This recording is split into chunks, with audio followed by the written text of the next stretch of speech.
गोंडा से है रिंकी, स्वागत है आपका। नमस्कार बहन जी। जी नमस्कार मैम। भाई साहब को नमस्कार। जय हिंद, स्वागत है आपका। भाई साहब, आप तबीयत हमारे हस्बैंड का बहुत खराब रहता है और पेट पे दर्द रहता है, लेकिन बहुत बात जाते हैं और हमारे बच्चे नहीं है, इसका कोई दवा बता दीजिएगा तो साहब। कितनी उम्र है आप लोगों की? उम्र डॉक्टर साहब आपका आप अपना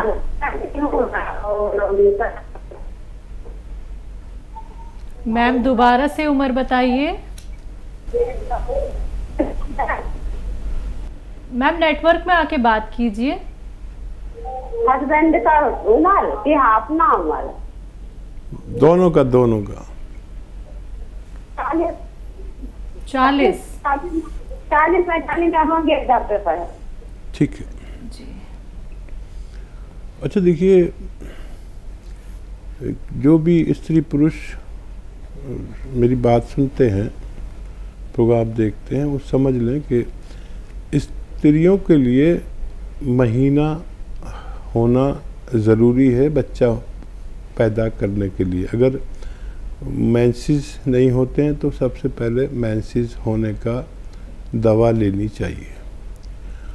पुरुषों के लिए ये ज़रूरी है कि उनकी वीर्य में कीटाणु होना ज़रूरी है, और वो भी एक बड़ी मिकदार में, और इनका टेस्ट कराना ज़रूरी है। अगर ये सब ठीक है और उसके बावजूद कोई बच्चा नहीं होता है तो देखिए ये आता है गौन चिलगोज़ा एक चुटकी में जितना आए, हस्बैंड और वाइफ दोनों खाएं। और खाना कैसे है? इसबगोल की भूसी या सत इसबगोल या कई नामों से जानते हैं इसे। ये पंसारी के यहाँ भी मिलती है और मेडिकल स्टोर पर मिलती है। इसबगोल की भूसी 1 या 2 चम्मच गर्म दूध में मिलाएं और एक चुटकी, इससे ज़्यादा नहीं, बहुत तेज़ होता है, चिलगोज़े का गोंद बहुत तेज़ होता है, एक चुटकी इसमें मिला के रोज़ाना रात के समय पूरे 24 घंटे में एक बार, दोनों भी ले सकते हैं या जिसे परेशानी है सिर्फ वो भी ले सकते हैं। तो इससे आपका मुराद पूरी हो सकती है। अगर बार बार लैट्रिन जाना पड़ता है उन्हें, अगर लैट्रिन ज़्यादा आती है तो उनको चाहिए कि बादाम का गोंद पंसारी के यहाँ मिलता है, बादाम का गोंद, वो पाउडर बना लें और 2 ग्राम सुबह 2 ग्राम शाम पानी में मिला कर उन्हें पिला दिया करें। उनकी ये परेशानी भी अच्छी होना मुमकिन है। लेकिन गोंद चिलगोज़ा असली लें, समझ कर लें, उसमें अक्सर नकली मिलता है। अगले कॉलर हैं हमारे साथ बिजनौर से शशि जी, स्वागत है आपका। जी मैडम नमस्ते। जी नमस्कार मैम। सर मेरी कल की बात हुई थी के बारे में बहुत सकती है। उसे जो पहले तो आपने बताया था वो जो वो नाव वाली थी सबिस्तान, तो उसमें मैंने रिसोड़ा मंगवा लिया। वो रिसोड़ा सबिस्तान एक ही है, अलग अलग है सर? एक ही है। एक ही है जी। जी जी जी जी सर। तो सर एक बात करनी है आपको मेरे पोती के बारे में भी और अपने भी। इसके दिक्कत है एकदम सांस कर रही हो, तो आपसे दवा पूछी थी कल मैंने। आपने दवाई बताई थी मेथी उबाल के गर्म करके वो पानी धे के और उसका सोडे का जरा सा चुटकी सोडा बताया था आपने। ये हफ्ते टाइम बहुत करे, जब खाने बैठेगी जब भी ज्यादा करेगी, ऐसा करेगी, बहुत परेशान नहीं हो।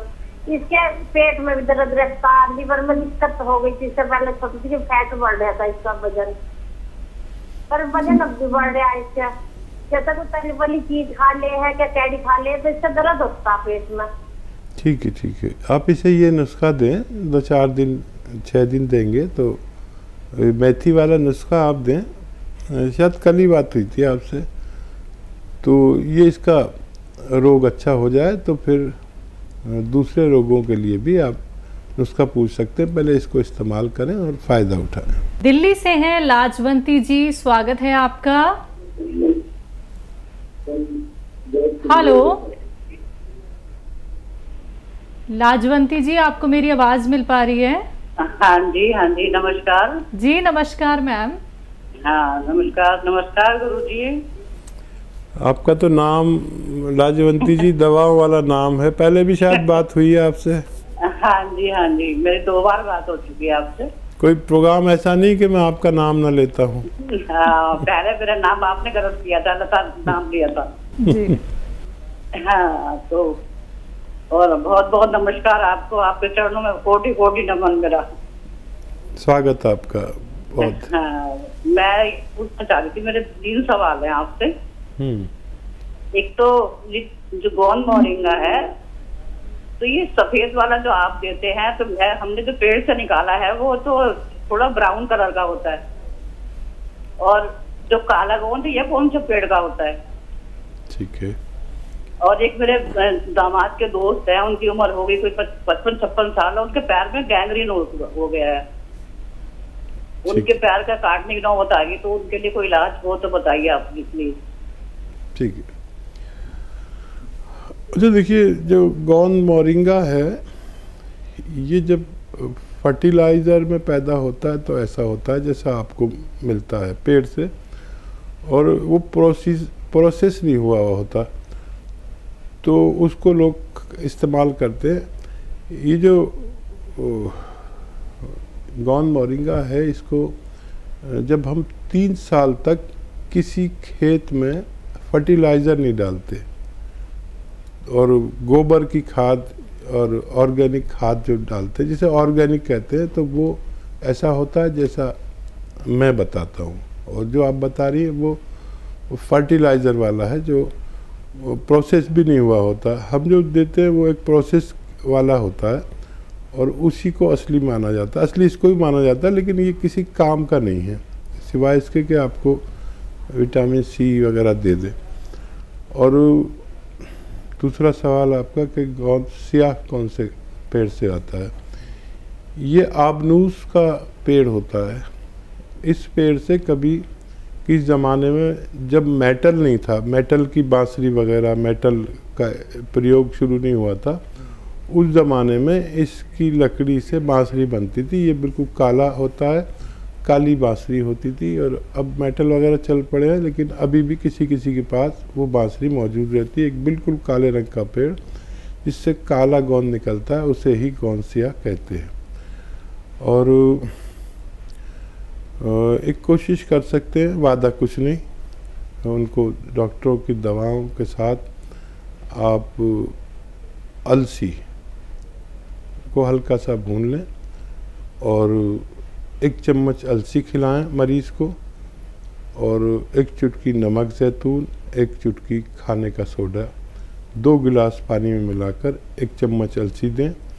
1 टाइम दिन में या 2 टाइम लगातार दें।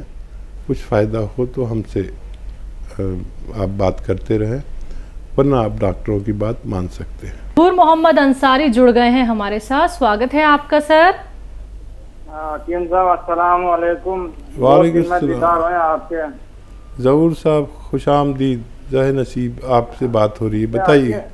हकीम साहब, मतलब मेरा ये है कि जैसे एक बच्ची है, मतलब उसके मतलब क्या है, जो 3-4 तो बच्चे हो गए, तो मतलब उसके जो दूसरा बच्चा होता है ना, जब से मतलब 7-8 साल हो गया, तो उसके बच्चे दाने बाहर आ रही है। तो उसके लिए धनिया, अलसी, आंवला, डोडे और चिलगोंजा गोंद मतलब दे सकते हैं, तो उससे फायदा होगा, और कुछ देना उसको। और दूसरा सवाल ये है हकीम साहब, मतलब मैंने मतलब सब जगह ट्राई कर लिया, कोई ना लहसुन का जूस, ना अदरक का जूस, कोई भी निकाल के नहीं दे रहा। मतलब 4-5 पेशेंट है, उनको देना है, तो उसके लिए कुछ बता दो भाई, कैसे निकलेगा कैसे नहीं निकले। और दूसरी बात, अगर वो दयावती जी से अगर बात हो जाती तो वो नुस्खे भी वही बता देती भाई कैसे निकला कैसे नहीं निकला। ठीक, ये 2 सवाल है हकीम साहब जी। अच्छा देखिए, वो जो नुस्खा आप उन्हें दे रहे हैं उसमें विशेष ख्याल ये रखिए कि उसमें उन्हें एक ही बार वो नुस्खा दें जिनकी बच्चेदानी बाहर को आ गई है, और उसमें एक चुटकी ही ये वो जो मैंने गोंद बताया चिलगोजे का गोंद, वो बस एक चुटकी ही देना है पूरे 24 घंटे में उस नुस्खे के साथ।